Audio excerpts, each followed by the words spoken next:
Hi everyone, and you're welcome to Prime Star TV. Today we are honored to sit with a legal luminary, a legal icon, a senior advocate of Nigeria, Are Abiola Isiaka Olagunju. Olagunju is the principal partner in Abike Chamber, a law firm based in Ibadan, capital of Oyo State. He was the immediate past chairman of the Oyo State Independent Electoral Commission, OSEC. He is a man that has seen the art of Nigerian democracy from inside. With him, we will be discussing, we'll be talking about many issues relating to Nigeria. Of course, we talk about leadership, we talk about integrity, we talk about election and election administration in Nigeria, and also what we will look at some concepts in the legal profession. All you need to do is to sit back and let us write together. Thank you. Olagunju, it's nice to have you on our show. It's a pleasure to meet you. Thank you very much. Okay. Well, let's start this interview this way. We are covering a few things. We'll look at your personal life. We'll equally look at the OSEC where you served. And we look at one or two concepts, in the legal profession. But first and foremost, let us start with you. We will appreciate if you can tell us your story, your academic journey, where you were born. Were you born with silver spoon in your mouth? I was born at SW1, Job 290. The police compound, Isale Osi, Ibadan. Sanusi Ibadan. Isale Osi, Isale, okay. I'm glad that currently our Olubadan land is from Isale Osi. Oh, okay. So we have produced governors, we have produced Olubadan. I had my primary school at Christ Gospel Apostolic Primary School. Okay. For Ibadan. My secondary school is at I'm one of the Olagi boys at the community grammar school in Ibadan. There I went for my A-levels at Oyo State College of Art and Science in Ife. Before I went to University of Lagos. Okay. I was called to the bar in 1993. Okay. 15 December 1993. 15 December. 1993. Okay. I have my first experience as a lawyer. In my NYC. So before you get to that, your parents, were they rich? Well, I wouldn't say they were not poor and they were not rich. Okay, they were comfortable. They were comfortable to a large extent. My father was a community leader. Okay. Alhaji Isale Olagunju. Okay. My mother was cow intestine merchant. Cow intestine. Okay, selling the intestines. Okay. Okay. Where is that? At Gege. Gege, okay. Gege, so I happen to be the last born. Okay, of the family. Out of how many? My mom. Okay. While I'm the last son of my dad. Okay. I have a sister from my dad. Okay. So, but because that's the number 10 out of 11, I'm a child of old age. By the time I grew up, my father actually was already old. Okay. So there was a limit to what he could do at that time.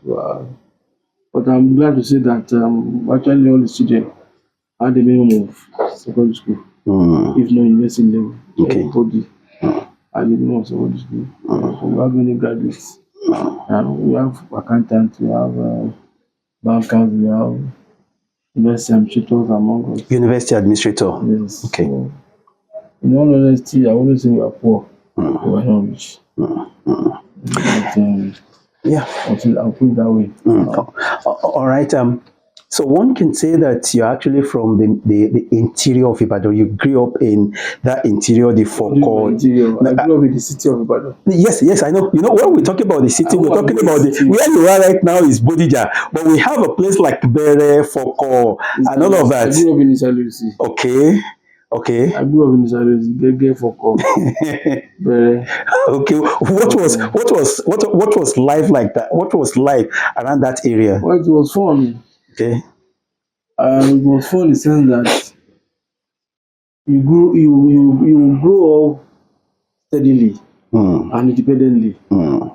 And the area you mentioned, Isale Osi, Opoyemoja, Mm-hmm. Aladorin, Mm. Oko, Ojaba, Ojaba, Bere, Ere, Odinjo, mm. all that area. Born photo. Born photo. I'm a reborn.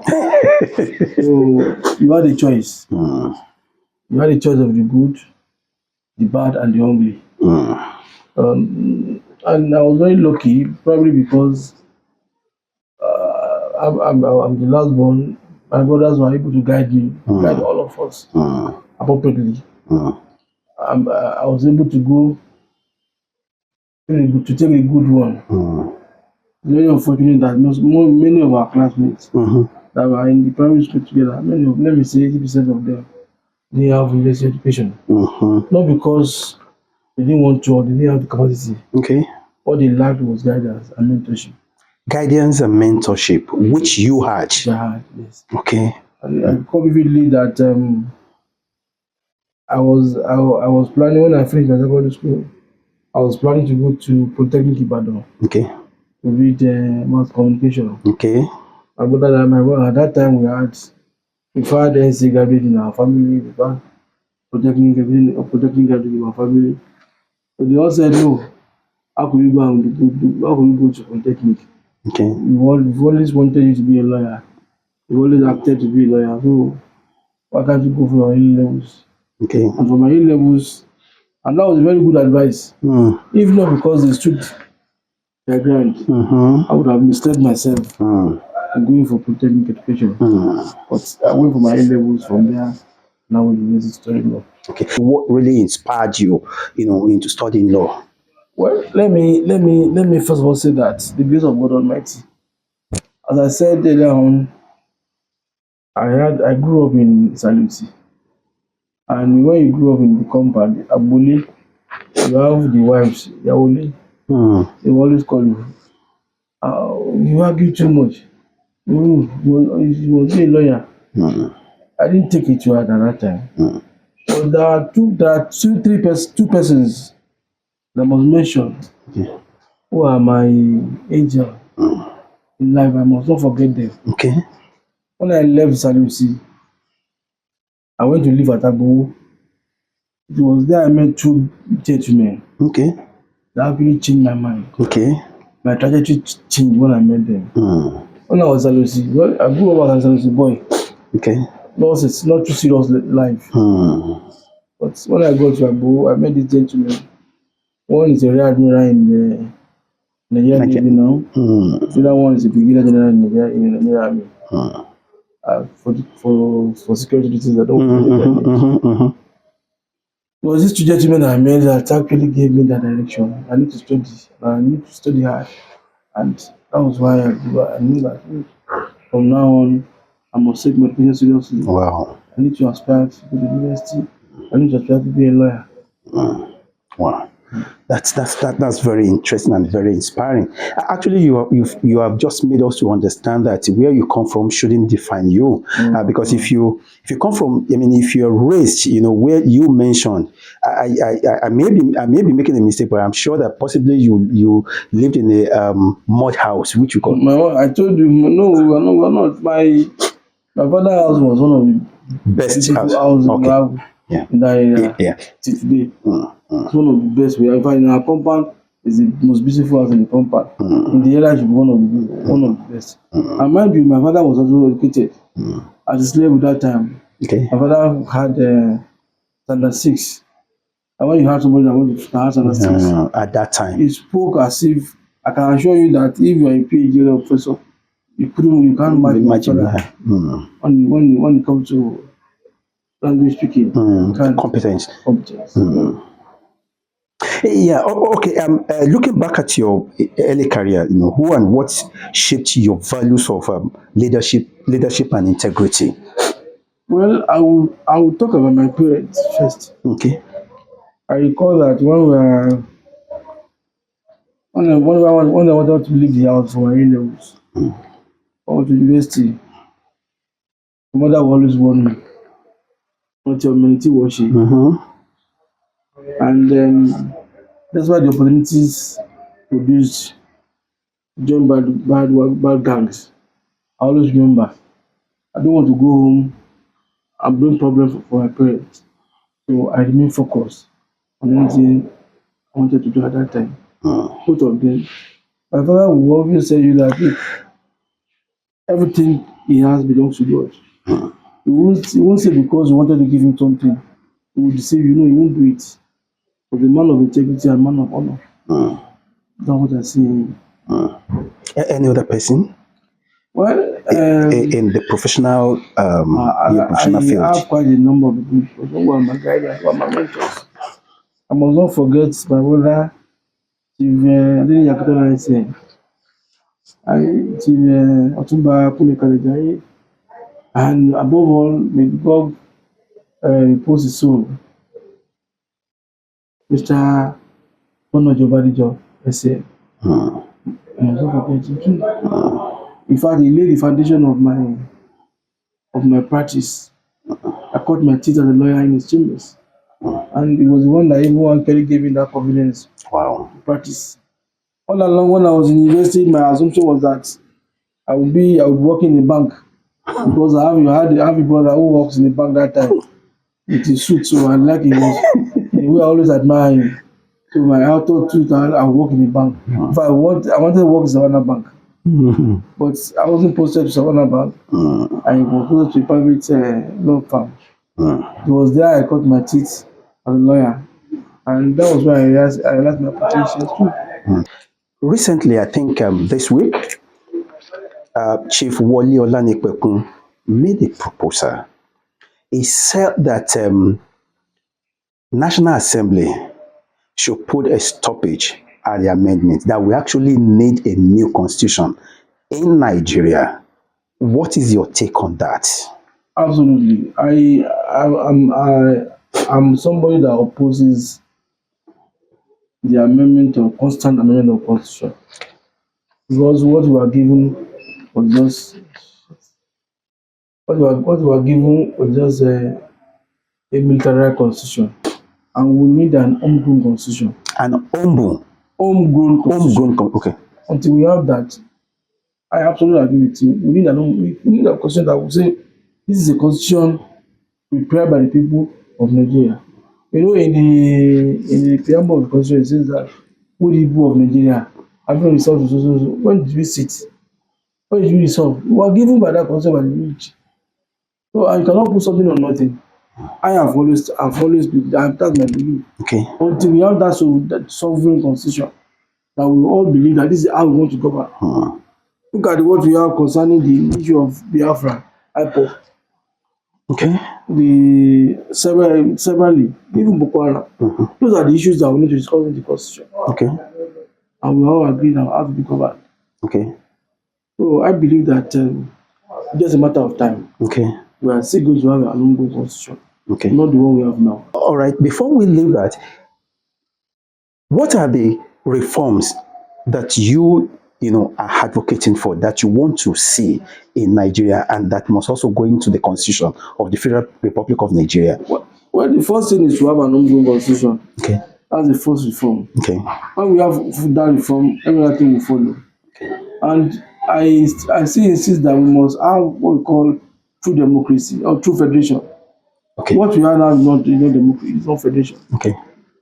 When you want to have a democracy, I don't see any reason why staff of Zamfara State and staff of Oyo State or Lagos State will be earning the same salary and allowances. No, you must give your staff in accordance with your resources. We all know that Lagos State has more resources than Zamfara State.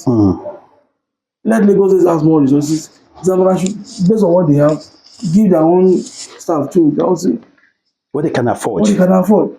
Not that everybody every month will go to Abuja to receive money from the federation account. No. Then the powers in the federation is too much. It needs Okay. to be reduced. Okay. How? We have done it before. Okay. In 1963, we all knew that constitution is what we call an homegrown constitution. You should go back to study that constitution, amend that constitution, and see that this time around, these are the things that are done, and do the same thing. Okay. All right. Okay. So apart from that, is there any other? What about resource control? Definitely. I believe that every state, not every state, or even every community must have the power to control their resources. Okay. There may be regulations by the state, there may be regulations by the federal government. Even the state, not even federal government, it's by the state. But every community, where I am from, Isale Osi, assuming Isale Osi now, we find oil. We have to have, if it's my father's compound, I should have to have control over it. Dredging, everything, I should have control. What I can do, what the state can for me is to be paid state by tax. Okay. 30%, 40%, whatever. Not the other way around. Okay. What about the state police? Of course, as I said earlier on that we need to go and study that to the constitution. Okay. So everything is embedded. There. Oh, okay. There. Yes. Okay. That's that. Okay. There's a semblance of state police there. Okay. I grew up to know the constabularies in the local government, local mapo, local constabulary with a short liquor and yellow shirt. So same thing will apply. That will also reduce crime. You can't bring somebody from Imo State and come and be DPO. Your state. In your state. We can't know everything. Okay. There's no way. Same thing applies to taking somebody from Oyo to Imo. No. Let there be state police. Okay. When you talk about true federalism, are you advocating for regional government, or you are saying that you are looking for a situation whereby a kind of a situation that we have in America, whereby state control, its resources, state manage its own affair? My brother, remember what I told you. I said we need an homegrown constitution. Okay. How do we have an homegrown constitution? We must all sit down and talk. If we agree that look, we are going to go into regions, fine. If it's our agreement that no, regionalism is not practicable again, we want to have to, but what I'm saying is that there must be control. The control of the federation must be reduced. Control of the central government must be reduced. Okay. There must be a serious empowerment of the constituents federation. Okay. Let me give you an example now. Where we made an example of resources. Okay. If a gold is found in your state, why should it be? What is the business of Minister of Federal of Solid Minerals? You license the. It's not the mining of the gold. The mining of the gold. No, it should be the community. And what they can do is to pay taxes to the state and federal government. But all these, we must sit down and discuss it. All right. Not that it will be imposed. Okay. It's something that we have to discuss. Okay. 2027 is very close. As you have said, that we need new constitution. Do you think we should be talking about election, or we should think about how to sit down and first and foremost iron out the challenges that we have that are impeding the progress of this country before we think of any election? Well, the time is too short for any constitution now because we take a process. Okay. Not finding the time is too short. When by the Electoral Act, that must be by January or February. Even this month, if the new electoral law, new amended electoral law is signed by the president, it's likely that even in November, new date of election will be released. Okay. So definitely the time is short to have any constitution that we are talking about. Let me say an homegrown constitution. Okay. We can focus on the election in 2027 Okay. with the belief that immediately after the election, whoever comes in will give us an homegrown constitution. Okay. So that it will start by the next election. It won't affect the person, anybody that wins 2027 election. Okay. I want your reaction regarding the controversy that surrounded the 175 prisoners. You know that President Bola Tinubu recently granted pardon. Let's get this power perspective. One, the president has the power grant them mercy under the constitution. Anybody. He can. Anybody. It's at his discretion. Okay. Now, if they are if he's well guided, Okay. I'm sure this country, they are very funny. It's not the president that will go to the president and say, okay, go and bring so. There will be a committee. It's a committee that will now recommend to the president. Okay. I won't put the blame on the president. I would rather put the blame on the committee for recommending those people. Okay. Not the president. Okay. Okay. So to me, anybody that wants to be recommended, they need to look at it critically. Okay. Whether actually there has been a change of conduct. Okay. That the person will not be a threat to society. Three, then the person is ready to add value to the community. Okay. Going to a correction center, to me, it doesn't mean that the person should be condemned or the person should be isolated. No. Okay. That's why they call it correction center. The person goes there not to be corrected and become a better person to the society. Okay. There must be a guarantee that the person that is going to be freed has been corrected before that person can be freed. Okay. That's my take. All right, let us move to OYSIEC. There's no way we will not talk about OYSIEC. When you were informed that you have been appointed as a chairman of OYSIEC, how did you feel? Did it come with excitement or with pressure, with fear? I don't call it an excitement, and there was no fear. I saw it that time as a call to duty, as a call to serve my state, and as a privilege. I'm not the only citizen of the state. If the governor of the state called me personally, that wants to do this for the state, I see it as a privilege, and I took it up, and I thank God Almighty that in 5 years of my tenure, I was able to do what other people have not done. Yes, mentioned We were so. able to conduct 2 free and fair government elections. That never happened under the support and assistance of both Makinde. So no, I miss everything. I miss my practice was. I know that 5 years I was dedicated to it, and I thank God that I achieved success for my goal. If you, as you have claimed that you conducted a free and fair election, you see, there is this thing that people wonder. People wonder. Of course, it's not peculiar to your state. In every state, in all states, it is the power, it is the ruling power that always win in a landslide in local government election.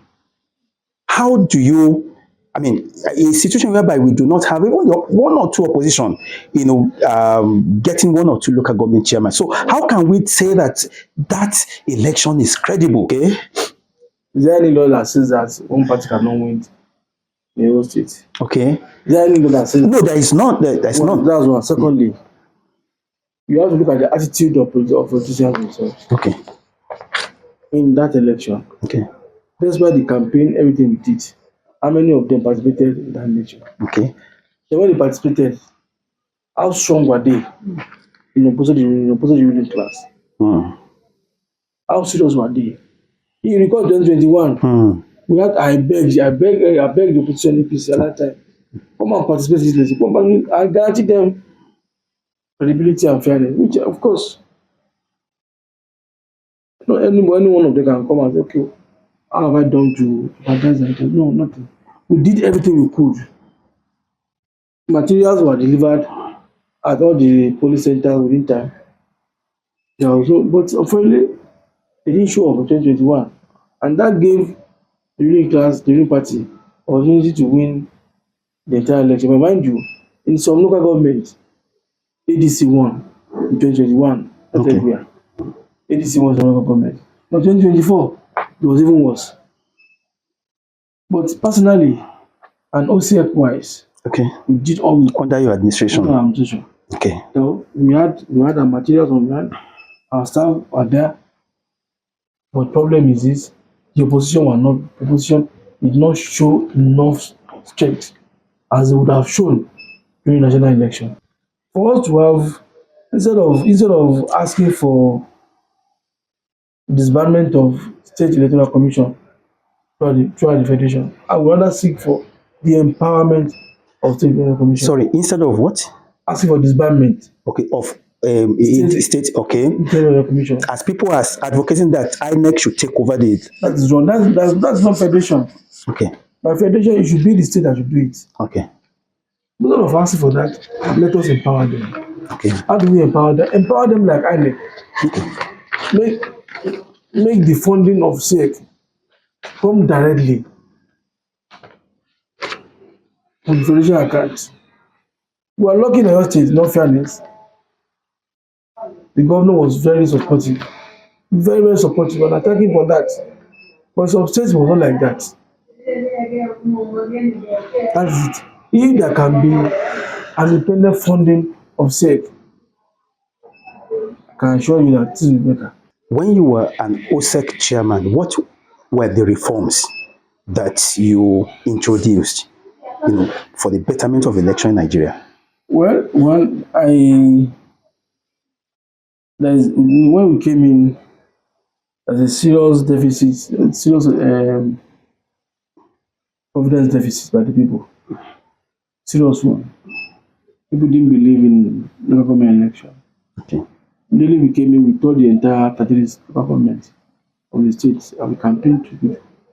In 2021, we were able to have 29% participation. Very low, I agree with you, but a serious improvement of what we had in 2018. Our record 2018 years was 11%, but we were able to have 29%.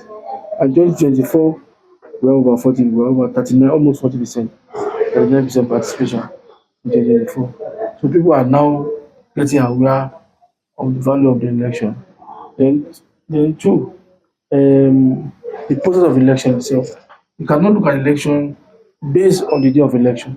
There's a pre-electoral process, there is electoral process, and there is a post-electoral process. We were able to change.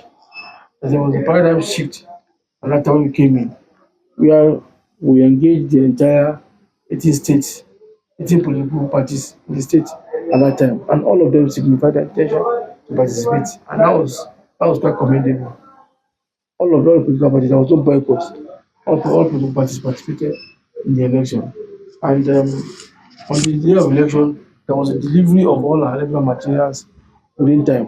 There was no complaint that one local government in Kishi or Aguari has not received the electoral material. A day before election, all the local government in the state received the electoral materials. So, in a way, we have been able to increase the value that was there before we came in. So, I also need for improvement too. I just want you to talk about the concept of charge and bail. For clarity, what does that term, charge and bail, actually mean? Yeah, they are not. There are lawyers who stay in within the premises or in premises of police or courts, and whenever a suspect is brought to the police station or to court by their relationship with the police, they were called upon to seek for the bail of the suspect. That's just it's not that they have actual practice. None of them don't even have office. They don't have office. Okay. The office is at the court. It has been there. It's not something that is new. Yes, I know. Yeah. It's been there. I met it in practice, but it depends on you. And you have like in legal practice when you have. I talk about mentors. You have people you can look up to. We have mentioned Chief Ololun talking. We all know Prince Latif Agbeyi. We all know Chief Niyi Akitola. Many of them like that. We know where they got to where they are.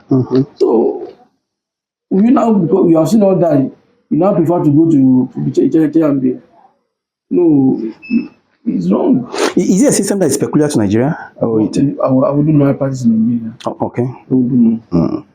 I would like you to advise the younger lawyers, out there, and as well as the Nigerian youth. Nigerian youth are Nigerian young lawyers are part of Nigerian youth. What I will advise them is just remain focused. It's good to aspire. It's good to have a vision and a mission. Be great. Never be distracted. Remain focused of your vision. Remain focused of your mission, and make sure that you are not distracted by whatever it is. If you were to sum up your journey in one sentence, what would you say? Mm. Yeah, I would say Isiaka Olagunju, the man with the grace of God. The man with the grace of God. Ààrẹ Abiola Olagunju, thanks for sharing your thoughts with us. You're welcome. Incidentally, he's also Magaji. Magaji of where?